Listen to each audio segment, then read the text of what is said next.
तो पेंशन के ऊपर जो पिछला पार्ट देखा था उसका दूसरा पार्ट अभी यहाँ पे स्टार्ट करने जा रहे हैं। आपसे ओपीए के सिलेबस से रिलेटेड क्वेश्चन इस पे बनते हैं। तो चलो स्टार्ट करते हैं पार्ट नंबर 2। क्वेश्चन नंबर 76 है, क्या ऐसे मामले में जहां माता पिता दोनों कर्मचारी पेंशन योजना 1995 के अंतर्गत अंशदान कर रहे थे अथवा बच्चे दोहरी अनाथ पेंशन के लिए पात्र है, तो इसका जो राइट आंसर हो जाता है जी हाँ, पेंशन योजना के अंतर्गत लाभ के सदस्य 1995 द्वारा किए गए अंशदान का प्रत्यक्ष परिणाम है। इसलिए यदि माता पिता दोनों सदस्य थे और उक्त योजना में स्वतंत्र रूप से अंशदान दिया है तो अनाथ अलग से 2 पेंशन के पात्र हो गए। हालांकि कर्मचारी पेंशन योजना की सामान्य सीमा के प्रावधान लागू रहेंगे।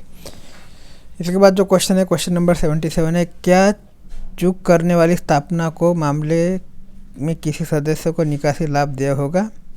तो इसका जो आंसर हो जाएगा, स्थापना द्वारा कर्मचारी पेंशन कोष 1995 अंशदान में किसी भी अवधि के लिए चूक से संबंध में सदस्य को चूक की अवधि के लिए आहरण का लाभ का भुगतान नहीं किया जाएगा। सदस्य केवल उस अवधि के लिए निकासी लाभ का हकदार जिस अवधि के लिए अंशदान प्राप्त होता है। इसके बाद जो क्वेश्चन है, क्वेश्चन नंबर 78 है, क्या सदस्य पेंशन में 58 वर्ष से अधिक की देरी कर सकते हैं? तो जी हाँ, सदस्य के पास पेंशन को 58 वर्ष से आगे विलंब करने का विकल्प उपलब्ध है। नंबर 1 है, सदस्य 59 या 60 वर्ष की आयु प्राप्त करने के बाद पेंशन प्राप्त करने का विकल्प चुन सकता है, परंतु पेंशन का अंशदान 58 वर्ष के पश्चात रुक जाता है। इसी परिस्थिति में पेंशन की मात्रा में 58 वर्ष से आगे प्रति वर्ष 4% की वृद्धि होती है। सदस्य 59 या 60 वर्ष की आयु प्राप्त करने के बाद पेंशन प्राप्त करने का विकल्प चुन सकता है, लेकिन पेंशन का अंशदान 58 वर्ष के बाद भी जारी रहता है। ऐसे परिदृश्य में पेंशन की मात्रा ऊपर उल्लिखित पहले मामले की तुलना में अधिक होगी। इसके बाद जो क्वेश्चन है, क्वेश्चन नंबर 79 है, क्या एडीएलआई योजना के अंतर्गत बीमा लाभ सेवा छोड़ने के बाद होने वाली मृत्यु के लिए देय है? तो जी नहीं, केवल सेवा के दौरान मृत्यु के मामले में ये स्वीकार्य है। इसके बाद जो है एलडीएलआई लाभ किसको दिया जाए? तो एलडीआई का लाभ जो है बकाया प्राप्त करने के लिए पात्र व्यक्ति को देय है। ठीक है। इसके बाद जो क्वेश्चन है, क्या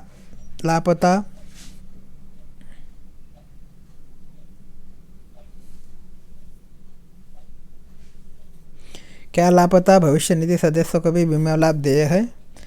तो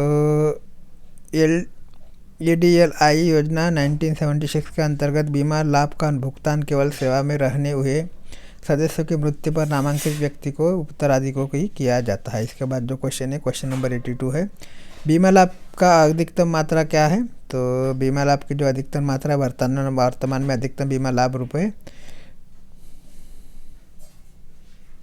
6 लाख रुपए है। ठीक है। इसके बाद जो क्वेश्चन है, क्वेश्चन 83 है, क्या कोई सदस्य मनी ऑर्डर के माध्यम से पूरी राशि निकाल सकता है?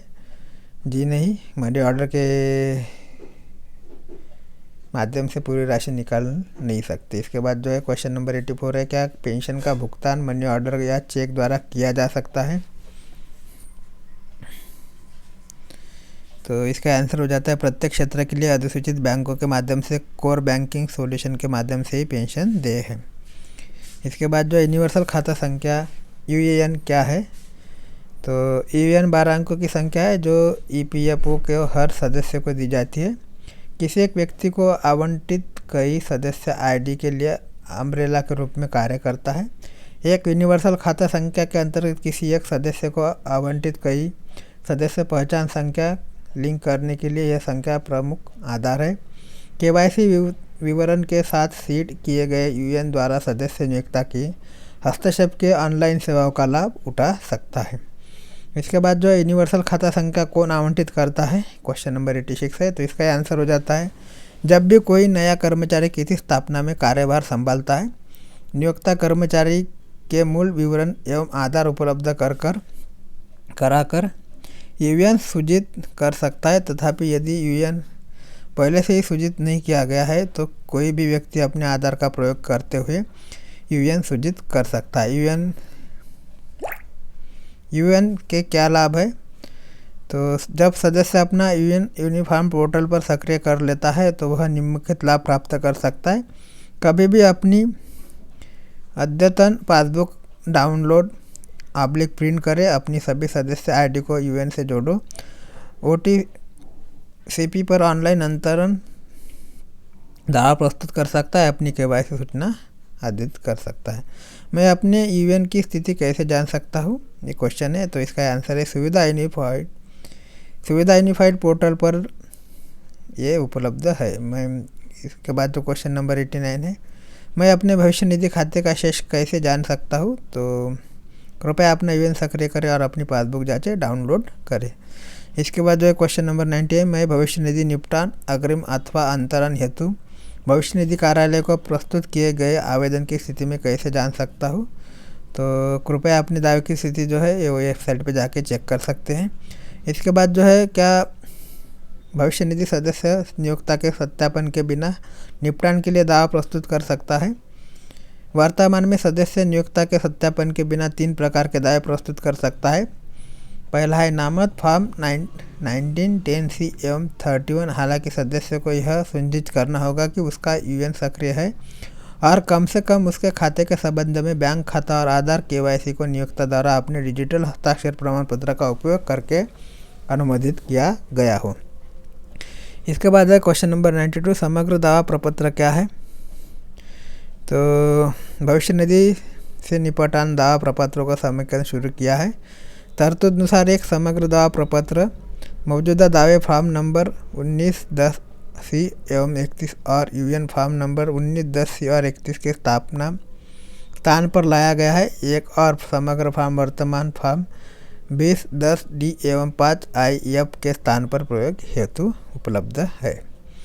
इसके बाद है क्वेश्चन नंबर 93, मैं कर्मचारी भविष्य निधि संगठन के बारे में अधिक जानना चाहता हूँ।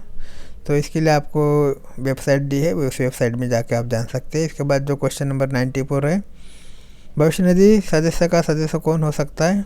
भविष्य निधि संस्था का जो सदस्य है वह व्यक्ति जो किसी भी प्रकार के कार्य में शारीरिक रूप से या अन्यथा कर्मचारी भविष्य निधि एवं प्रकीर्ण उपबंध अधिनियम 1952 के तहत कवर्ड किसी स्थापना में वेतन पर नियोजित है अथवा उस स्थापना के कार्य से जुड़ा हुआ है और जो प्रत्यक्ष या अप्रत्यक्ष रूप से नियोक्ता से अपना वेतन पाता है और ठेकेदार के माध्यम से या स्थापना के कार्य के संबंध में नियोजित कोई भी व्यक्ति इसमें शामिल हो सकता है। इसके बाद जो है क्वेश्चन नंबर 95 है, कौन सदस्य हो सकता है। तो कवर स्थापना का कोई कर्मचारी यदि दायरे से बाहर नहीं है, अनिवार्य रूप से कर्मचारी भविष्य निधि योजना का सदस्य है। स्थापना का नियोक्ता निर्धारित प्रक्रिया का पालन करते हुए स्वयं कर्मचारी को सदस्य बनाता है। दायरे से बाहर कर्मचारी वह कर्मचारी होता है जिसका सदस्य होने के समय उसका वेतन 15,000 रुपये प्रति माह से अधिक होता है। इसके बाद जो क्वेश्चन है, क्या कोई सदस्य स्वैच्छिक आधार पर उच्च दर 12% से अधिक पर अंशदान कर सकता है। तो इसका आंसर हो जाता है जी हाँ, कर सकता है। इसके बाद जो है क्वेश्चन नंबर 97, सदस्य के लिए देय अंशदान की दर क्या है। तो वर्तमान में एक कर्मचारी में मूल वेतन प्लस महंगाई भत्ता प्लस रिटेनिंग भत्ता का 12% अंशदान देता है। नियोक्ता भी भुगतान का 12% भुगतान करता है, जिसमें से 8.33% वेतन पेंशन निधि में अंतरित किया जाता है और बाकी 3.67% भविष्य निधि में अंतरित किया जाता है। तो ये क्वेश्चन इसके ऊपर बनता है, ये इम्पोर्टेंट है, ठीक है। इसके बाद जो क्वेश्चन है, क्या कर्मचारी पेंशन योजना और कर्मचारी निक्षेप सहबद्ध बीमा योजना में अंशदान सदस्य द्वारा किया जाता है। तो जी नहीं, नियोक्ता 12% भुगतान करता है, जिसमें से 8.33% पेंशन निधि में अंतरित किया जाता है। ADLIC योजना में केवल वेतन का 0.5% भुगतान भी नियोक्ता द्वारा किया जाता है। क्वेश्चन नंबर 99 है, भविष्य निधि सदस्यों को क्या लाभ मिलते हैं। तो एक सदस्य विभिन्न परियोजना के लिए सेवा अवधि के दौरान गैर वापसी योग्य अग्रिम नॉन रिफंडेबल एडवांस ले सकता है। ये पहला लाभ हुआ। फिर दूसरा लाभ जो होता है, स्वयं का परिवार की बीमारियों का उपचार, टीबी, कुष्ठ रोग अथवा कैंसर, लकवा कैंसर, मानसिक विभोक्ष और हृदय रोग, महामारी या प्रमुख सर्जिकल ऑपरेशन, स्वयं का या पुत्र या पुत्री भाई का बहन का विवाह, पुत्र पुत्री को पोस्ट मैट्रिक शिक्षा, मकान, फ्लैट, आवास गृह की खरीद, मकान के आकार में वृद्धि, परिवर्तन और लोन की अदायगी के लिए निकासी, सेवानिवृत्ति से 1 वर्ष पहले तक निकासी, भविष्य निधि शेष का 90% तक कर सकता है, बेरोजगारी पर अग्रिम कुल भविष्य निधि शेष का 75% तक कर सकता है। अन्य प्रयोजना विवरण के लिए कृपया नीचे दी गई तालिका देखें। अंतिम निपटान सेवानिवृत्ति पर अथवा कार्यमुक्त होने के 2 महीने पश्चात और पात्रता के आधीन सेवानिवृत्ति के बाद पेंशन, सेवा में रहते हुए मृत्यु के दौरान मामले में बीमा। तो इतनी सारी सुविधा जो है एक भविष्य निधि सदस्यों को मिलती है, जो कि अभी अपना एनपीएस है तो अपने को ये सुविधाएँ कंडीशन सुविधाएँ की जो कंडीशन है कम की गई है। ठीक है, तो भविष्य निधि सदस्यों को क्या लाभ मिलते हैं एक बार और जान लेते हैं। अग्रिम, एक सदस्य विभिन्न परियोजना के लिए सेवा अवधि के दौरान गैर वापरी योग्य अग्रिम नॉन रिफंडेबल एडवांस दे सकता है। स्वयं का या परिवार की बीमारी का उपचार, जैसे जिसमें टीबी आती है, कुष्ठ रोग आता है, लकवा आता है, कैंसर आता है, मानसिक विभोक्ष आता है, हृदय रोग, महामारी या प्रमुख सर्जिकल ऑपरेशन, इसके लिए भी वो एडवांस ले सकता है। इसके बाद जो है स्वयं का या पुत्र या पुत्री का जो भाई बहन का विवाह है तो उसके लिए भी वो भविष्य निधि से पैसा निकाल सकता है। पुत्र हो पुत्री हो उसकी पोस्ट मैट्रिक शिक्षा के लिए भी पैसा निकाल सकता है। फिर है मकान, फ्लैट, आवास गृह की खरीद, मकान के आकार में वृद्धि, परिवर्तन और उनकी अदायगी के लिए भी वो निकासी कर सकता है। फिर है सेवानिवृत्ति से 1 वर्ष पहले तक निकासी कुल 90% तक कर सकता है। बेरोजगारी पर अग्रिम कुल भविष्य निधि शेष का 75% तक कर सकता है। अन्य प्रयोजन विवरण के लिए कृपया नीचे दिए तो अंतिम निपटान सेवानिवृत्ति पर अथवा कार्यमुक्त होने के 2 महीने पश्चात कर सकता है। पात्रता की अवधि सेवानिवृत्ति के बाद पेंशन उसको मिलेगी और सेवा में रहते हुए मृत्यु के मामले में भी बीमा मिलेगा। ठीक है, इसके बाद जो क्वेश्चन है क्वेश्चन नंबर 100 है, अग्रिमों का लाभ उठाने के लिए कौन से दस्तावेज प्रस्तुत करने होंगे। कोई दस्तावेज प्रस्तुत करने की आवश्यकता नहीं है। ठीक है, इसके बाद जो है क्वेश्चन नंबर 101 है, सदस्य के लिए अन्य क्या सुविधाएं उपलब्ध है। तो सदस्य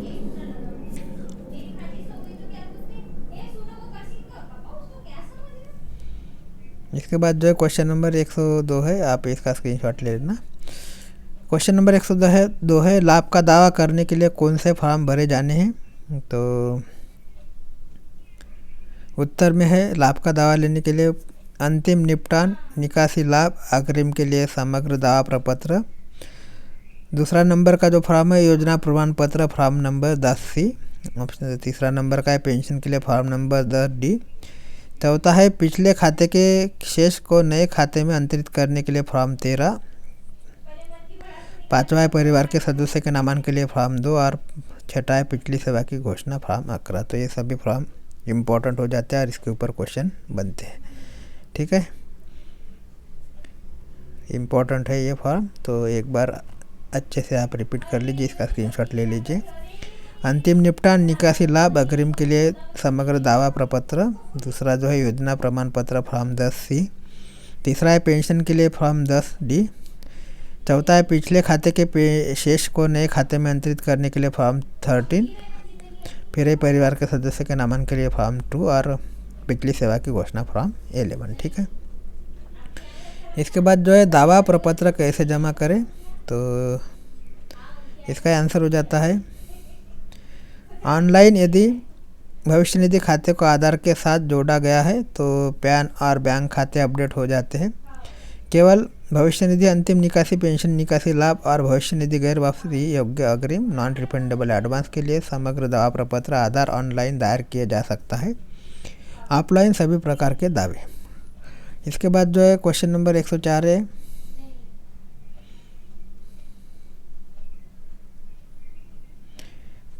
क्वेश्चन नंबर 104 है, सदस्य अपना बैंक खाता सदस्य पोर्टल के माध्यम से अद्यतन कर सकता है, जिसे बाद में नियोक्ता द्वारा अनुमोदित किया जाता है। यदि सदस्य का खाता भारतीय स्टेट बैंक में है तो नियोक्ता के सत्यापन की आवश्यकता नहीं है।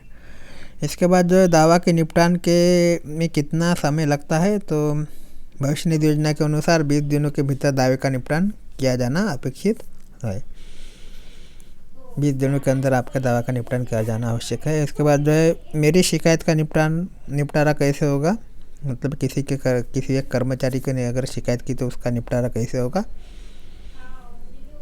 तो इसका आंसर जो है आपको स्क्रीन पर दिख रहा है, आप इसका स्क्रीनशॉट ले लीजिए। आंसर बड़ा है, वीडियो लंबा हो जाएगा पढ़ने बैठूंगा तो, ठीक है। इसके बाद जो है केवाईसी क्या है, तो केवाईसी सदस्य के लिए भविष्य निधि संस्था सेवा में सुधार हेतु सदस्यों के डेटा अध्ययन की प्रक्रिया है। इन केवाईसी विवरण में पैन, आधार एवं बैंक खाता विवरण होते हैं। यदि आपने अब तक इन विवरण को भविष्य निधि सदस्य पोर्टल पर अद्यतन नहीं किया है, अपलोड नहीं किया, तो आप यह कर सकते हैं।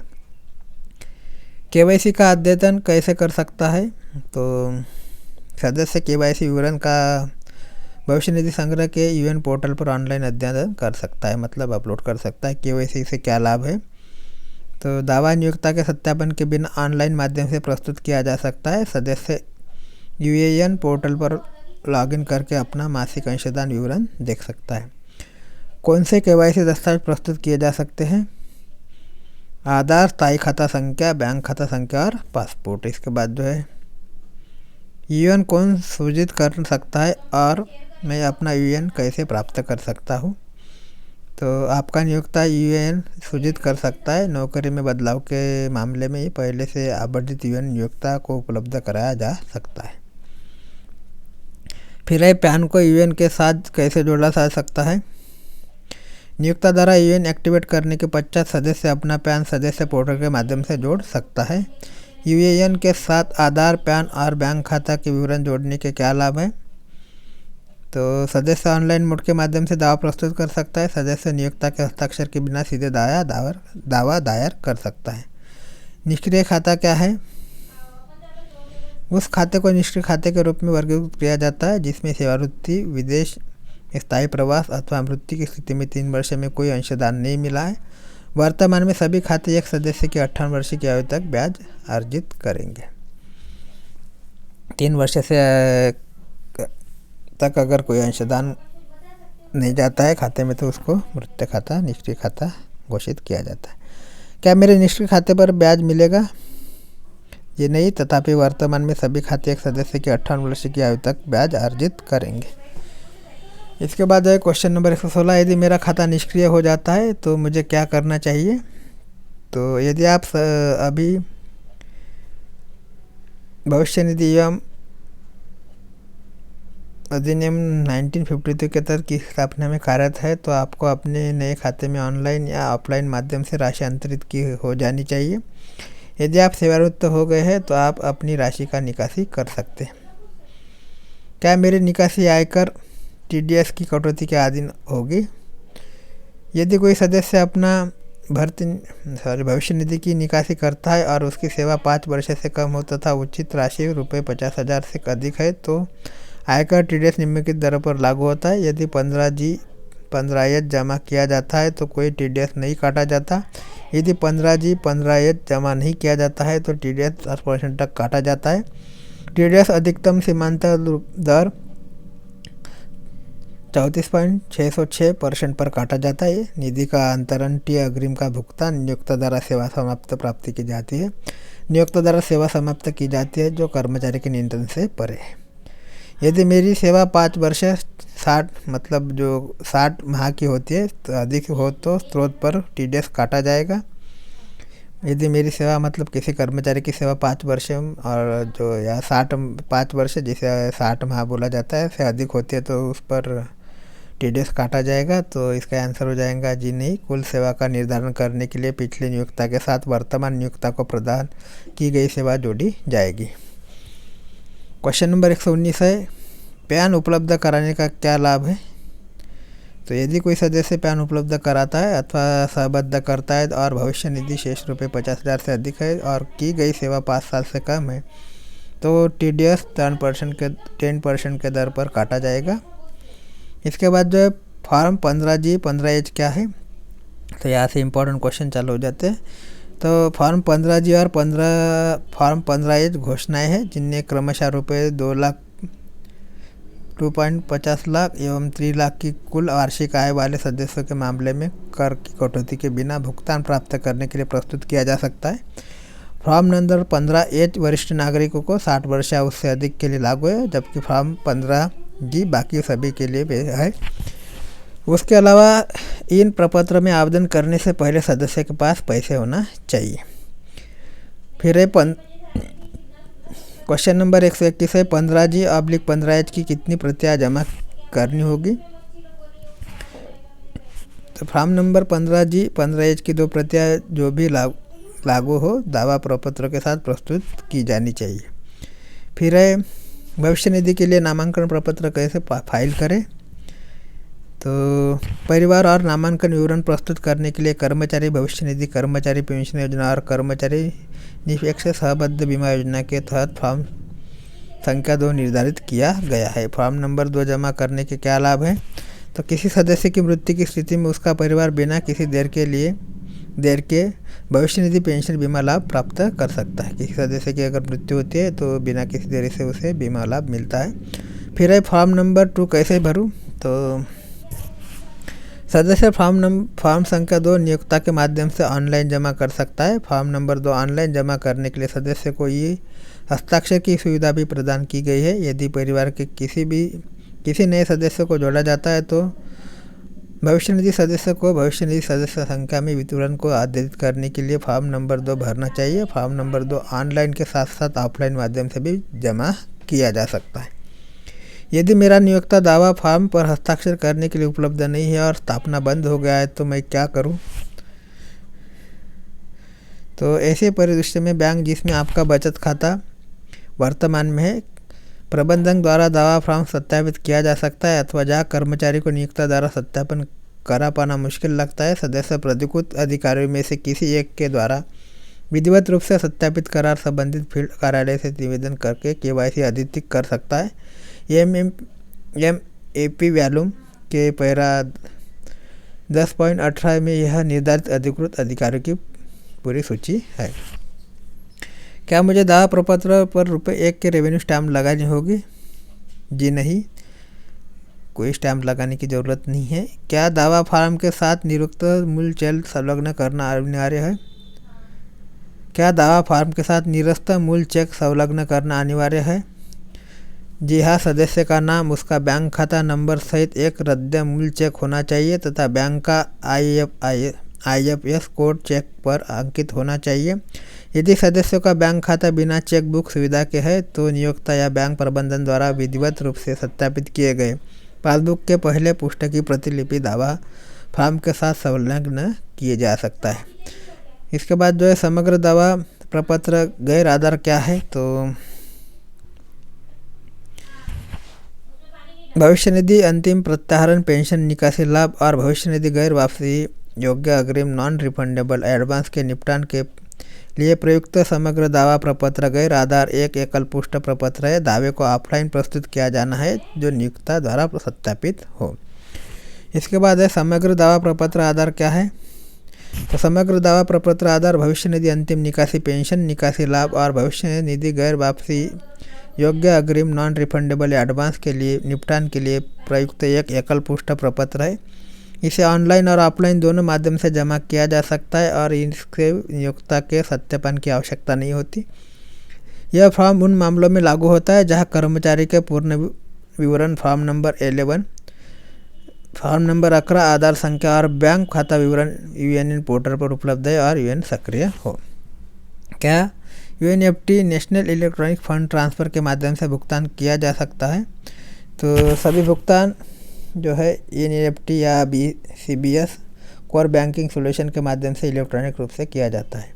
पेंशन कम्यूटेशन का क्या अर्थ है। तो पेंशन कम्यूटेशन का अर्थ है पेंशन उपभोक्ता द्वारा स्वेच्छा से सरेंडर किए गए पेंशन के लिए हिस्से के एवं एवज में एक सूचित राशि का भुगतान। यही विकल्प 26/9/2008 से हटा दिया गया है। ठीक है। इसके बाद जो है कर्मचारी पेंशन संशोधन योजना 2020 क्या है।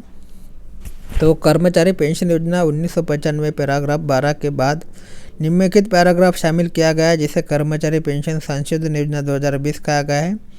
12B कम्यूटेशन की स्वीकृति के मामले में सामान्य पेंशन की बहाली इस योजना के पूर्ववत पैराग्राफ 12A के अंतर्गत 25 सितंबर 2008 अतः उससे पहले पेंशन की कम्यूटेशन का लाभ लेने वाले सदस्यों के संबंध में इसी कम्यूटेशन की तिथि में 15 वर्ष पूरे होने के जाने के बाद सामान्य पेंशन की बहाली की जाएगी।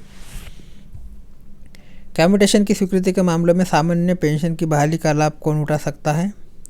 तो वे सदस्य जिन्होंने इस योजना के पूर्ववर्ती पैराग्राफ 12A के अंतर्गत 25 सितंबर 2008 अथवा उससे पहले पेंशन की कम्यूटेशन का लाभ लिया है। ऐसी कम्यूटेशन की तिथि से 15 वर्ष पूरे हो जाने के बाद उसकी सामान्य पेंशन की बहाली होगी।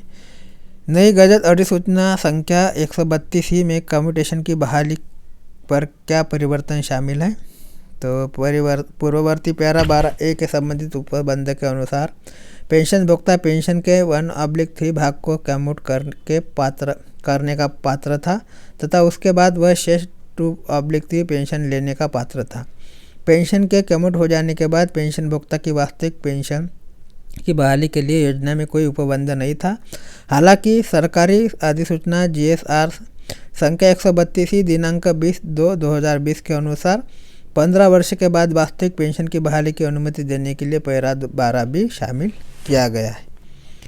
कम्यूटेशन का विकल्प देने वाले पेंशन भोक्ताओं को अपनी पूरी पेंशन कब मिलेगी?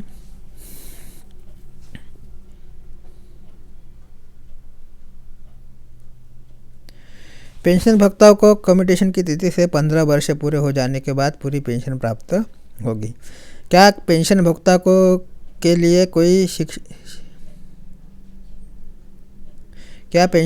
के लिए कोई शिक्षापरक कार्यक्रम चलाया गया है?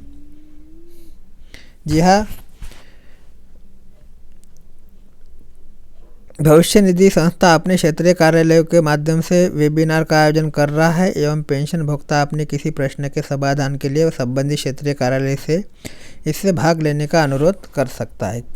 इसके बाद किसी महिला सदस्य के विवाहोपरांत अगर उसके आधार में बदलाव किया जाता है तो EN में उसका नाम बदलने की क्या प्रक्रिया है? आधार डाटा में बदलाव होने पर नाम बदलने के लिए परिवर्तन के अन्य आवेदनों की तरह ही आवेदन किया जाता है।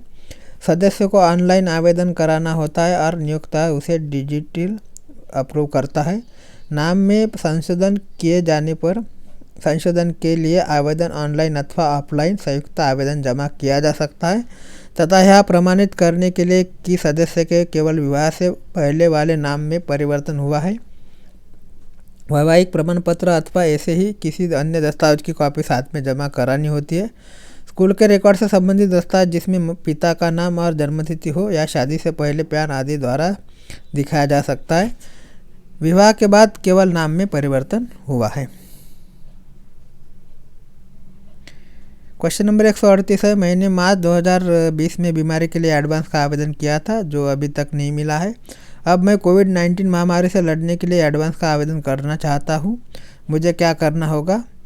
तो किसी अन्य एडवांस के लंबित रहने के दौरान कोविड-19 क्लेम हेतु आवेदन करने की अनुमति नहीं है। इसके बाद KYC अपडेट करने के लिए नियोक्ता के डिजिटल हस्ताक्षर द्वारा अप्रूवल जरूरी है। जब स्थापना बंद है और नियोक्ता उपलब्ध नहीं है तो इसे कौन अप्रूव करेगा?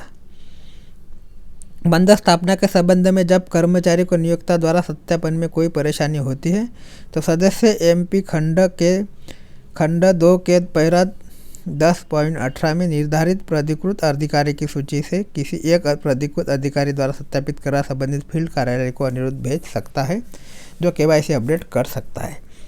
इसके बाद क्वेश्चन नंबर 140 है, क्लेम फाइल करने के लिए चेक की कॉपी जिस पर सदस्य का नाम हो या पासबुक की कॉपी को अपलोड करना होता है।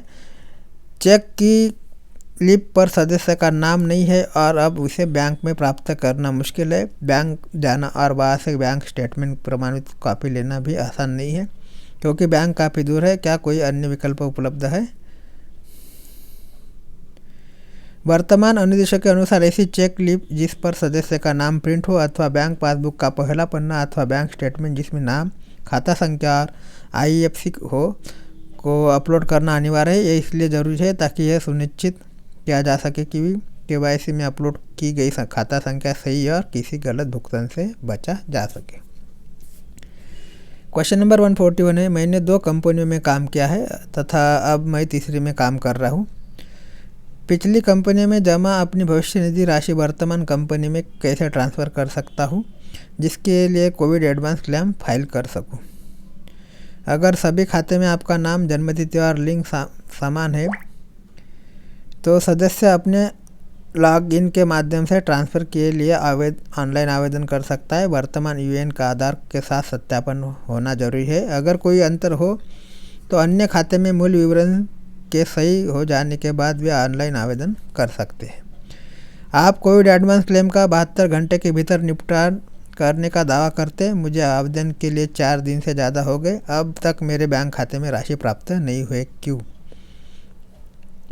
तो ईपीएफओ कोविड-19 महामारी से लड़ने के लिए एडवांस क्लेम का 3 कार्य दिवस के भीतर निपटान कर रहा है। क्लेम पर कार्रवाई करने के बाद क्लेम करने वाले के खाते में राशि जमा करने के लिए चेक बैंक को भेजा जाता है। इस राशि को आपके बैंक खाते में जमा करने में बैंक को आमतौर पर 1 से 3 कार्य दिवस लग सकते हैं। क्वेश्चन नंबर 143 है, मैं ईपीएफ कार्यालय से ईमेल अथवा फ़ोन द्वारा संपर्क करना चाहता हूँ। कृपया ईपीएफ कार्यालय का संपर्क विवरण उपलब्ध कराएं। तो ये वेबसाइट दी है, वेबसाइट पे जाके आप कर सकते हैं कॉन्टैक्ट। इसके बाद जो है क्वेश्चन नंबर 144 है, मैंने कोविड महामारी एडवांस के लिए आवेदन किया है, मैं अपने क्लेम का स्टेटस कैसे देख सकता हूँ?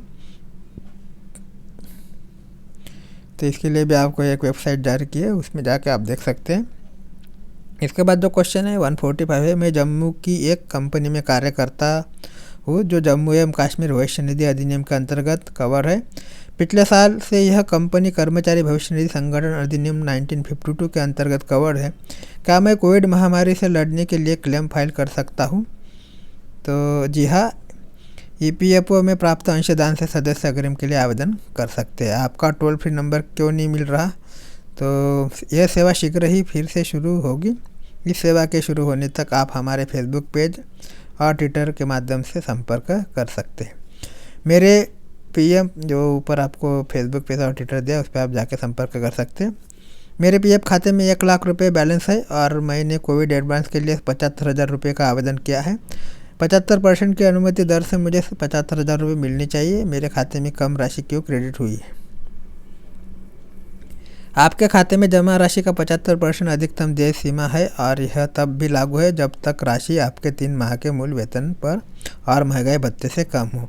यदि बैलेंस राशि का 75% 3 माह के वेतन से ज़्यादा है तो नियमानुसार 3 माह के वेतन के बराबर एडवांस स्वीकृत किया जाएगा। अगर आपका मासिक वेतन 20,000 रुपये है तो आप 60,000 रुपये मात्र एडवांस ले सकेंगे। अगर मासिक वेतन 30,000 रुपये तो एडवांस की राशि 75,000 रुपये तक सीमित रखी जाएगी।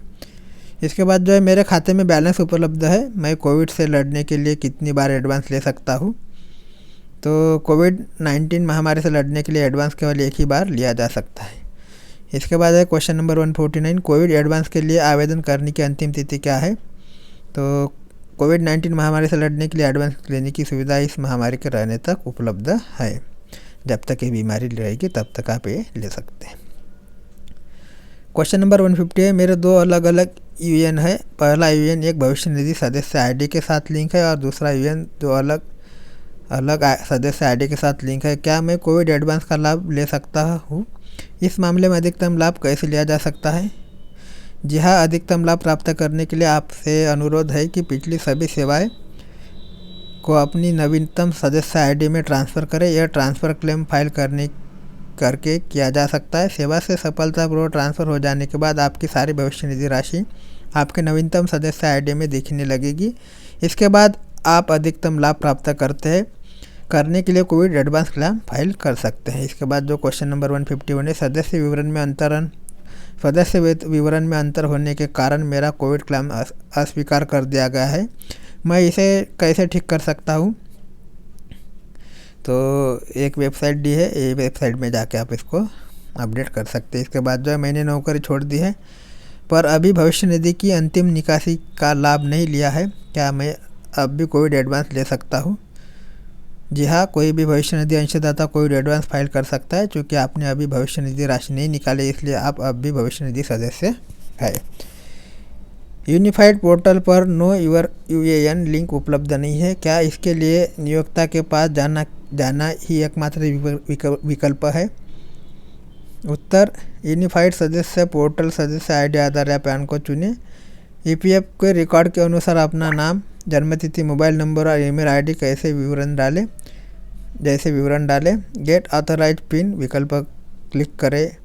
ईपीएफओ में रजिस्टर आपके मोबाइल नंबर पर पिन भेजा जाएगा। पिन दर्ज करें और मोबाइल नंबर पर आपका यूएएन भेज दिया जाएगा। क्वेश्चन नंबर 154 है, मैं शहर ए में रहता हूँ तथा शहर बी में काम करता हूँ। हालांकि मेरी कंपनी का मुख्यालय शहर सी में है। किसी काम के लिए मुझे किस ईपीएफ कार्यालय में संपर्क करना होगा? तो उत्तर है, जहाँ आपकी स्थापना रजिस्टर है आप उस ईपीएफ कार्यालय में संपर्क करना होगा जहाँ आपकी स्थापना रजिस्टर हुई है। ईपीएफ कार्यालय का पता लगाने के लिए अपनी स्थापना का पीएफ कोड अथवा नाम दर्ज करें। कैप्चा दर्ज करें और सर्च क्लिक करें। स्थापना का विवरण टेबुलर फॉर्मेट में दिखा जाएगा। स्थापना की आईडी, नाम और पते को कंफर्म करें। कॉलम 4 में ईपीएफ कार्यालय का नाम दिया गया है। मैं कोविड क्लेम फाइल नहीं कर पा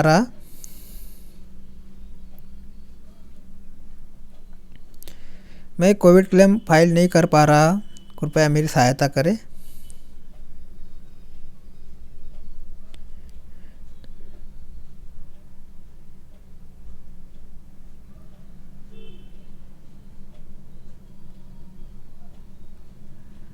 तो इसका जो उत्तर है, प्रक्रिया नीचे दी गई है। एक वेबसाइट दिया है, सदस्य इन पर लॉगिन करें, फिर अपनी बैंक खाता सदस्य करना है, फिर ड्रॉप डाउन से पीएफ एडवांस फॉर्म 31 को चुनना है। डाउन से पर्पज में आउटवर्क पैंडेमिक कोविड-19 चुनने, अपेक्षित राशि दर्ज करें और चेक की स्कैन की गई कॉपी अपलोड करें तथा पता दर्ज करें। गेट आधार ओटीपी पर क्लिक करें। आधार से लिंक मोबाइल पर ओटीपी प्राप्त होगा। क्लेम फाइल हो गया। मैं उमंग ऐप द्वारा कोविड क्लेम कैसे फाइल कर सकता हूँ? तो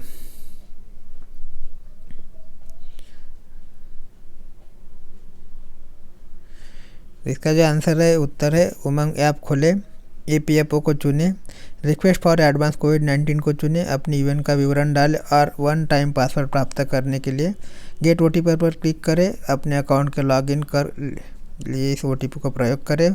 ओटीपी दर्ज करें और लॉगिन क्लिक करें। लॉगिन करने के बाद आपको अपने बैंक खाते के अंतिम 4 अंक दर्ज करने होंगे तथा डाउन मेनू से सदस्य आईडी को चुनना होगा। अपना पता दर्ज करें, फिर अपने खाता संख्या और नाम वाली चेक इमेज को अपलोड करें। सारा विवरण दर्ज हो जाने के बाद आपका क्लेम सफलतापूर्वक फाइल हो जाएगा।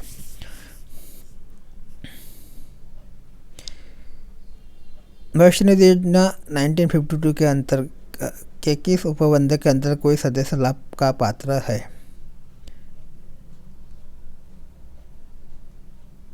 लाभ उपलब्ध करने के लिए भारत के राजपत्र भाग 2 खंड 3 उपखंड 1 में दिनांक 28/3/2020 को जीएस 225 के माध्यम से भविष्य निधि योजना 1952 के पैरा 68L के नया उपपैरा 3 शामिल किया गया है।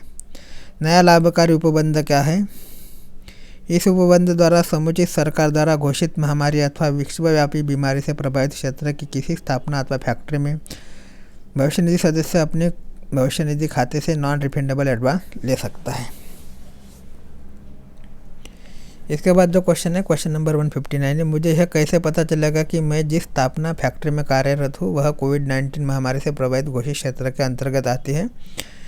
तो चूँकि सरकार द्वारा कोविड-19 के देश भर में एक महामारी घोषित किया गया है, इसलिए देश भर की स्थापना एवं फैक्ट्री में कार्यरत भविष्य निधि योजना 1952 सदस्य इसके लिए पात्र हुए।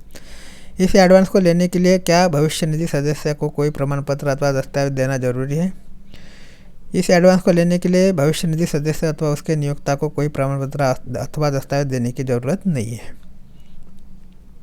फिर है, कोविड-19 से लड़ने के लिए इस नए उपबंध के अंतर्गत मैं अपने भविष्य निधि खाते से कितनी राशि निकाल सकता हूँ और क्या मुझे इस राशि को वापस करना होगा?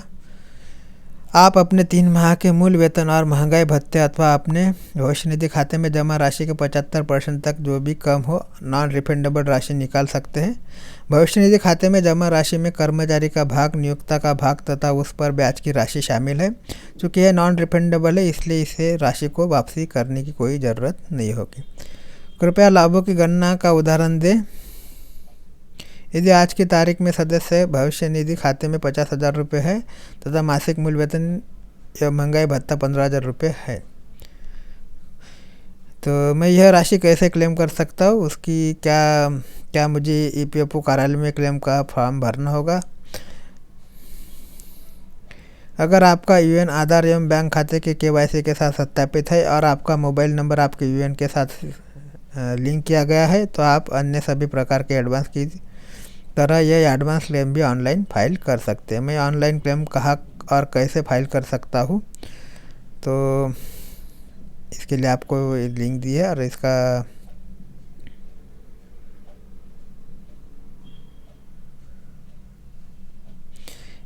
स्क्रीनशॉट लीजिए आप। ऐसे आपको करना होगा, ठीक है। क्या मैं अपने मोबाइल फ़ोन से क्लेम फाइल कर सकता हूँ?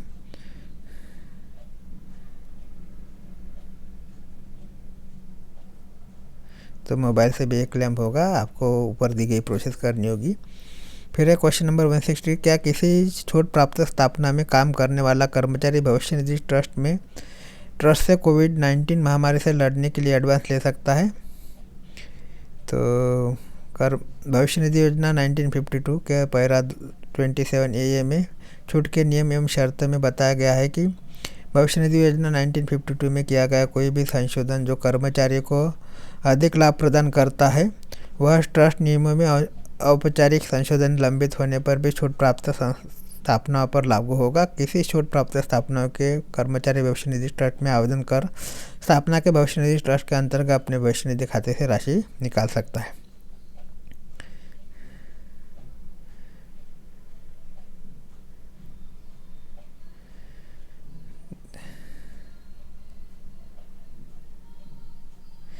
तो बहुत सारे क्वेश्चन है, इतने सारे क्वेश्चन जो है आपको भविष्य निधि के ऊपर मिल जाएंगे। तो जो भी इम्पोर्टेंट क्वेश्चन है आपने इस वीडियो में देख लिए हैं। 2 पार्ट कवर कर लिए, अगर टाइम रहा तो अपन तीसरा पार्ट भी इसके ऊपर कवर करेंगे, क्योंकि क्वेश्चन बहुत सारे हैं और टाइम कम है। तो इस वीडियो में यहीं पे रुक जाते। अगला वीडियो बहुत सा अपना जो डाटा बचा है, बहुत सा सिलेबस बचा है, उसके ऊपर कवर करेंगे। भविष्य निधि PF के ऊपर ये 2 वीडियो जिसके ऊपर क्वेश्चन बनने की संभावना है अपन यहाँ पे क्लियर कर लिए हैं। बाकी बचे कुछ जो वीडियो है बहुत ही जल्द आपको ये चैनल में मिल जाएंगे। अगर आपने अभी तक हमारे चैनल हेलो टीचर को सब्सक्राइब नहीं किया तो प्लीज़ सब्सक्राइब कर लीजिए, बेल आइकन को क्लिक कर लीजिए और अपने दोस्तों के साथ शेयर कर लीजिए। शुभ रात्रि।